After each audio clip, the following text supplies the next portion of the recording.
if this normativity is impossible, it doesn't really exist. And I show how much I believe that it's impossible by becoming a nihilist and saying... Yeah, well, that happens very often to people who encounter a particularly brutal form of fundamentalism. Of which I'm familiar. Yeah. What happened? Well, I know from interacting with many, many atheists, for example, not only online but in person, that most of them are not only rationalist or only nihilist, let's say, or materialist for that matter. They're also often profoundly hurt. And that issue of the impossible ideal is a constant tension. You know, one of the things I really learned from Jung that struck me was that you can't have an ideal without a judge. Now, you can't have hope without an ideal, because you have to be progressing towards something valuable in order to feel positive emotion, to feel enthusiasm. So part of the problem is, how do you mediate the extremes? The higher the ideal, the greater the hope, the more severe the judge. That's why Christ comes back the way he does in the book of Revelation, right? As the judge of everything, with the sword in his mouth, as the reflection of the sword that turns every which way, that bars the gates to paradise. So how does the church mediate that? Well, it says a number of things. It says, God is with you on this impossible journey. And that's part of this Christian notion that can be warped into, all you have to do is mouth the words, I believe in Christ, and you're saved. It's like, there's something to that, which is that you can attain this impossible goal with something impossible on your side. So there's that. It's not just you, right? It's the Spirit of God that could dwell within you that would move you up Jacob's ladder. And I really think there's something to that, because there's something in you that can unfold continually, that can move you from plateau to plateau as you move up in your life. But then there's also the case that this is what the Catholics do particularly well, I would say.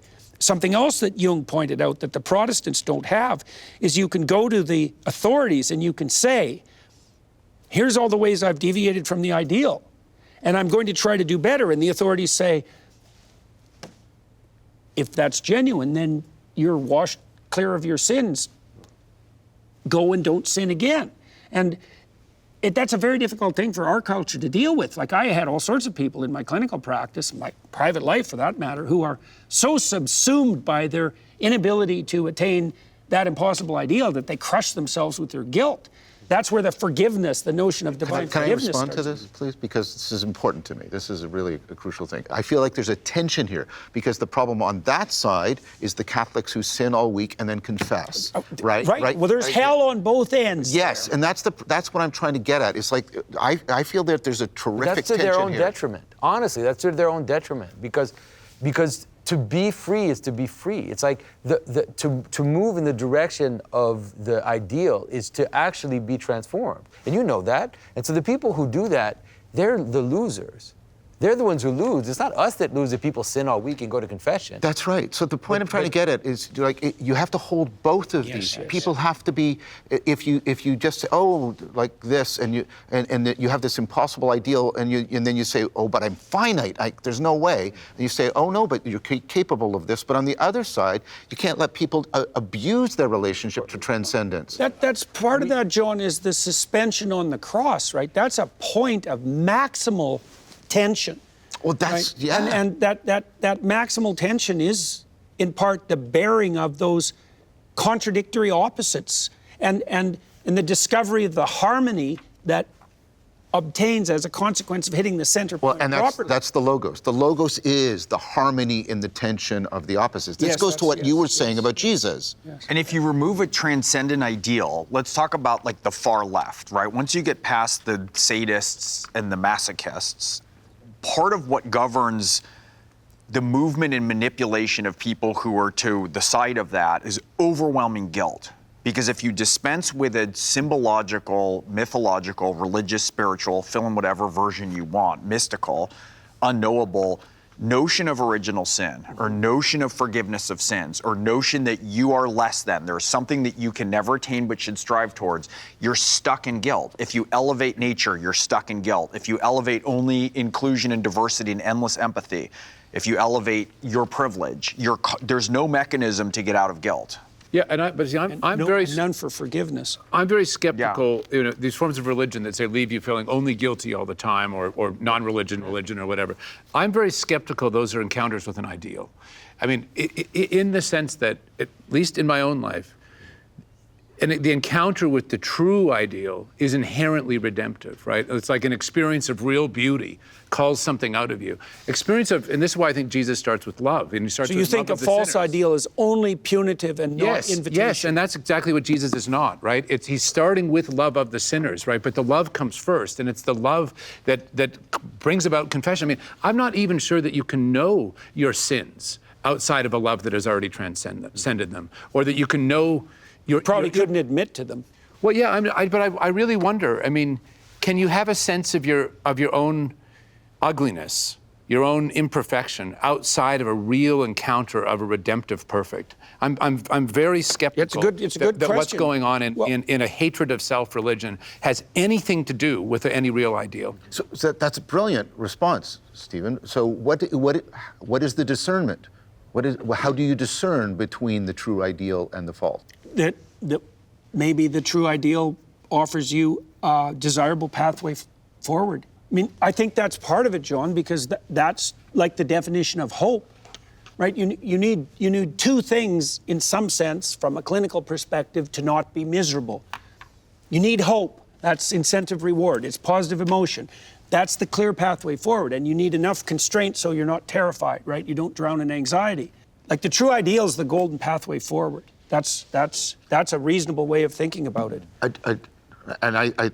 I'm appreciating all of this, and I hope I'm not monopolizing things. This is a central issue for me, and I think a lot of people come to the talk of Jesus with these kinds of issues in mind. So that's why I'm pushing it a little bit. Christ is a master at using short, mysterious stories. They change the listener who takes them seriously. The person that you do not think could ever be virtuous, well, let me show you, this is the person who is fulfilling the law and the prophets. I don't believe in that promise. I'll just be honest on this point. Then it hit me. I saw it. This Jew is very frightened of a post-Christian society. The power of love. I don't want to be in a Hallmark card, I tell you. We've got our work cut out for us, gentlemen.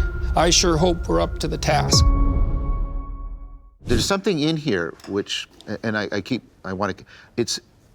hear you all making an argument about the complete interpenetration of the love and the logos. Yeah. That's what I keep hearing you arguing for. That if you're doing this and it isn't also the love of wisdom, but if it's also an attempt at wisdom without love, in both ways you're going radically wrong. And it sounds like one of the things you're saying Christianity is offering well, I don't know if it's offering it exclusively, I'll put that aside, but what it's doing, Jonathan's laughing at me, is it's offering this realization in both senses of the word of the complete interpenetration of the love and the logos. Yes, and we know that I think we know that in our personal lives that the connection between logos and love, or understanding and love, you know, when you love someone in their imperfection, you know what enables you to do that is that you see them. Yes. You understand them. You say, you know what? God isn't finished with you. Love isn't finished. I'm not finished with you yet. Forgiveness is really just the persistence in love. But I don't think it's possible to do that outside of a frame in which you understand that this person has yet more to become. Jonathan pointed something out before the seminar today that we didn't cover, the prodigal son, the parable of the prodigal son. And we have been rather light on the notion of an invitational welcome back to the sinner. Like we've talked a little bit about Christ's proclamation that he came for the sick and not for the healthy, for the sinner. But the prodigal son story is a good example of that, right? Is the fact that the profligate and the wanderer, the sinner, can still be welcomed back, that the lost sheep is the one that will be searched for. And I think that is the element of the love that's characteristic of the logos, that is the antithesis of the punitive superego. It's like, no matter where you've wandered off to, there's an invitation back, and it's a genuine invitation. You have to admit that you're lost, but how the hell can you be found if you don't admit you're lost? I mean, that just seems like a necessary precondition. But there is that. The most radical forms of fundamentalism are all conscience and no calling. Right, right. And it's too much for people. And that's that harsh superego that Freud pointed to. It's too much for people. And Jung said himself that that was mediated in the biblical accounts of what's highest as the ruling of mercy and justice simultaneously, with equal power on both hands, right? And the justice is toe the line, and the mercy is you're going to wander, and you're welcome back whenever you're ready to reappear. Well, that's how I read the prodigal son. If you try and identify with any of them, right? Because what I find when I read that story is that sometimes I'm identifying with the elder brother who's making the argument for justice, but sometimes I'm the prodigal, and sometimes I'm also the father that is trying to deal with somebody who's lost. Right. And if you try and resolve it into some kind of like rule or allegory, as opposed to keeping the tension, that tonos, you lose your humanity, because your humanity is, you're welcome to being a human. You got to somehow pursue justice and compassion and understanding together. Welcome. And within a family. Yes. Right. And the son who's doing well is annoyed because you're going to forgive the son who isn't doing well. And no wonder he's annoyed. But what are you going to do? Like, leave him out in the outer darkness? Exactly. That's not a good solution.